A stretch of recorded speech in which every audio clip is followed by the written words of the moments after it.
સુરત શહેરના Limbayat police station વિસ્તારમાં 30 નાલ ચોકી છે। આ 30 નાલ ચોકી પાસે આજે એક હત્યાનો બનાવ બન્યો હતો। આ બનાવનો સમય લગભગ 6:30 ની આસપાસનો છે, સાંજનો।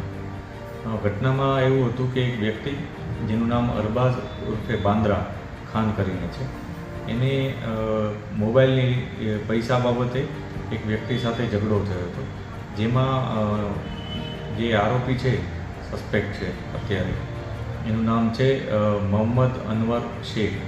એ અને એના 2 પુત્રો આ બધાએ આવી અને ત્યાં એના સાથે મારામારી કરી અને એના ઉપર ચપ્પુ ઉલાવી દીધું હતું, જેને કારણે એનો જે ભોગ બનનાર છે એનું હોસ્પિટલમાં જતાં મૃત્યુ થયું હતું।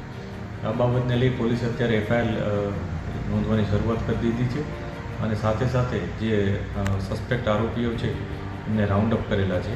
આગળની જે પણ કાર્યવાહી છે એ શરૂ કરવામાં આવી છે। આ ઘટનામાં જે વિક્ટીમ છે એ આરોપીઓ છે એમનો વચ્ચે ખરેખર શું ઇસ્યુ હતો એની પણ તપાસ ચાલુ છે। હાલ ફરિયાદ નોંધી અને આગળની કાર્યવાહી શરૂ કરવામાં આવી છે।